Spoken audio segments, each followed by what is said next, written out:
एक बार की बात है, हरियापुर गांव में रामू नाम का एक कुम्हार अपनी पत्नी सोनम के साथ रहता था। रामू मिट्टी के खिलौने बनाकर उन्हें बाजार में बेचता, जिससे रामू का परिवार चलता था।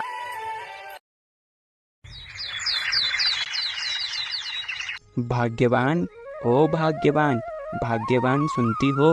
मुझे भूख लग रही है, अभी तक खाना तैयार नहीं हुआ क्या? क्या हुआ? क्यों भाग्यवान कहकर चिल्ला रहे हो? अरे भाग्यवान, खाना तैयार हुआ क्या? मुझे बहुत जोरों की भूख लग रही है। दाल बननी बाकी है, अभी आधा घंटा और लगेगा। भाग्यवान, तुम करती क्या हो? मुझे बाजार भी जाना है ये खिलौने बेचने, जरा जल्दी करो। तुम्हें कितनी बार कहा है कि सुबह जल्दी उठो, मगर नहीं। सारा दिन काम काम, मैं तो थक चुकी हूँ अब इस काम से। सारा दिन काम करो और ऊपर से इनकी बातें सुनो। मैं तो ऐसे जीवन से थक चुकी हूँ। मन तो करता है कि सब छोड़ छाड़ कर जाकर सो जाऊं। थोड़े समय बाद खाना बनता है और रामू और सोनम खाना खाते हैं। रामू अपने खिलौने को बाजार में बेचने के लिए निकल जाता है। थोड़ी देर बाद सोनम की सहेली उपासना वहाँ आती है। अरे उपासना, तुम यहाँ? अरे बहन, तुम्हारा यहाँ कैसे आना हुआ? बस कुछ नहीं, अभी काम से फ्री हुई हूँ तो मैंने सोचा कि सोनम के पास जाकर बैठकर दो बातें करती हूँ। वैसे तुम्हारा मुंह आज उतरा उतरा क्यों लग रहा है? क्या बताऊँ उपासना, सारा दिन काम करते करते थक जाती हूँ और मेरे वो है, उन्हें हर चीज हाथ में चाहिए। वो जरा सा भी घर का काम नहीं करते। बस इतनी सी बात है। सोनम बहन, मेरे पास तुम्हारे लिए एक उपाय है। उपाय है? अगर ये उपाय तुम करोगी तो तुम काम से बच पाओगी। मेरे लिए उपाय तुम्हारे पास? मैं कुछ समझी नहीं, ऐसा क्या उपाय है जिससे काम नहीं करना पड़ेगा? जल्दी बताओ। यह उपाय सुनने के लिए तो मेरे कान तरस रहे हैं। बहन, तुम बीमार होने का नाटक कर सकती हो ना। तुम अपने पति से कह दो कि मेरी तबीयत खराब हो रही है, मुझसे खाना नहीं बन रहा, फिर देखना तुम। ये उपाय तो तुमने बहुत बढ़िया दिया है, पर इससे कोई परेशानी तो नहीं होगी? कैसी परेशानी? ये मैं भी करती हूँ। जब मेरा काम करने का मन नहीं होता तो मैं भी अपने पति से बीमार होने का नाटक करती हूँ। ठीक है, आज से मैं भी ऐसा ही करूँगी। ठीक है बहन, अब मैं चलती हूँ।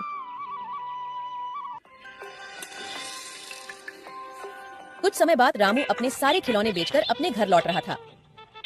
अरे भाग्यवान, तुम्हें रात की नींद कम पड़ती है क्या, जो दोपहर में भी सो रही हो? चलो उठो, मेरे लिए अब चाय बना कर लाओ। मेरे पैरों में बहुत दर्द है, रसोई तक जाने की शक्ति भी नहीं है, तो फिर मैं चाय कैसे बनाऊंगी? अच्छा ठीक है, तुम आराम करो, मैं जाकर चाय बना लेता हूँ, तुम्हारे लिए भी बनाऊंगा।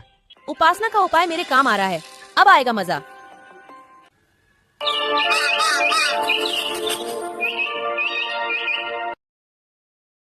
अरे भाग्यवान, ओ भाग्यवान, भाग्यवान, अब तो उठो, अब तो सुबह भी हो गई है, अब तो तुम्हारे पैर का दर्द ठीक हो गया होगा। नहीं, मेरे पैरों का दर्द तो अब ठीक हो गया, मगर पता नहीं, अभी सुबह से ही मेरा सर बहुत दुख रहा है, बहुत जोरों का दुख रहा है। उठती हूँ तो चक्कर आ रहे हैं। ठीक है भाग्यवान, तुम आराम करो, मैं जाकर रसोई में खाने की तैयारी करता हूँ, फिर उसके बाद ही मैं अपने खिलौने बनाने का काम करूँगा। अरे आज तो खिलौने बनाने के लिए मेरे पास जरा सी भी मिट्टी नहीं है, मुझे खेत से मिट्टी लानी होगी। पहले भाग्यवान को मैं खाना दे देता हूँ, उसके बाद मैं खेतों की ओर जाऊँगा। भाग्यवान, ओ भाग्यवान, भाग्यवान, मैं चलता हूँ, आज मुझे घर लौटते लौटते शाम हो जाएगी। आज मैं अपने खिलौने बनाने के लिए मिट्टी खेतों की ओर लेने जाऊंगा। मैंने तुम्हारे लिए खाना बनाकर रसोई में रखा है, तबीयत ठीक होते ही तुम वो खाना खा लेना। अब मैं चलता हूँ। रामू के जाते ही थोड़ी देर बाद सोनम के पास उपासना आती है। कामचोर, अब तो उठ गया तेरा पति। उपासना, इतनी गहरी नींद लग रही थी कि तुम्हें क्या बताऊं। अरे मिट्टी खोदने के लिए फावड़ा तो मैं घर पर ही भूल गया, अब मैं मिट्टी कैसे खोदूंगा? चलो पहले घर जाकर फावड़ा लेकर आता हूँ।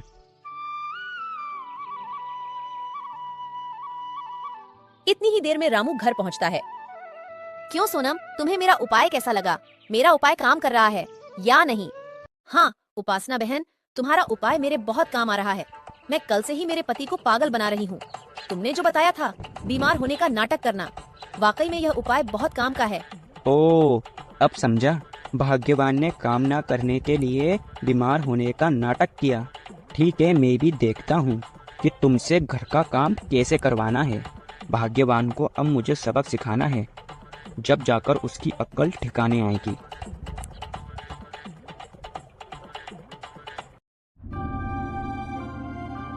अरे भाग्यवान, अभी तक तुम्हारा बुखार उतरा नहीं? अभी भी मेरे सर में दर्द है।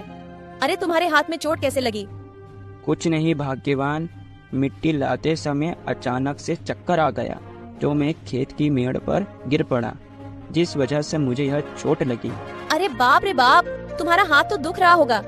नहीं भाग्यवान, तुम आराम करो, तुम्हारी तबीयत खराब हो रही है। मैं हम दोनों के लिए खाना तैयार करता हूँ। अब क्या करे भाग्यवान, तुम्हारी भी तबीयत खराब हो रही है और दूसरा मेरा हाथ टूट गया। पता नहीं है अपने घर को किसकी नजर लग गई। नहीं, तुम्हें खाना बनाने की कोई जरूरत नहीं है। अब मेरी तबीयत ठीक है, मैं जाकर अभी खाना तैयार करती हूँ। जब तक तुम आराम करो।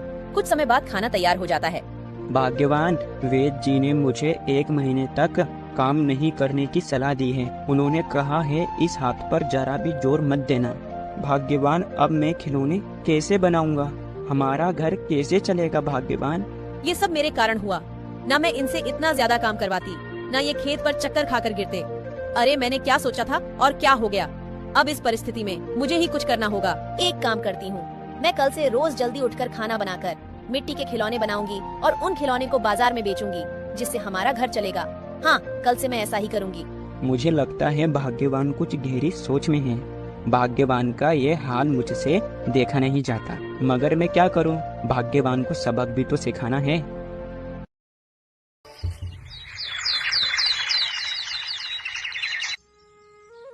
सुबह सोनम जल्दी से उठकर खाना तैयार करके मिट्टी के खिलौने तैयार करने लगती है। इतने में उपासना वहाँ आती है। क्या सोनम, मैं ये क्या देख रही हूँ? तुम सुबह इतनी जल्दी उठकर मिट्टी के खिलौने बना रही हो? मैं अब क्या बताऊँ, मेरे इनके खेत पर गिरने के कारण हाथ में चोट लग गई, जिस कारण वेद जी ने 1 महीने तक काम नहीं करने की सलाह दी है। मुझे यह काम तो करना ही होगा। ठीक है बहन, अब मैं चलती हूँ। बड़ी खुद तो मुझे उल्टा ज्ञान देकर गई और खुद तो सुबह जल्दी उठकर नदी से पानी भरकर ला रही है और मुझे कहकर गई कि काम से बचने के लिए बीमार होने का नाटक कर लें। क्या करूं, जो भाग्य में लिखा था वो तो हो गया। अब जल्दी से यह खिलौने तैयार करती हूँ। रामू सुबह उठता है और बाहर की ओर जाता है।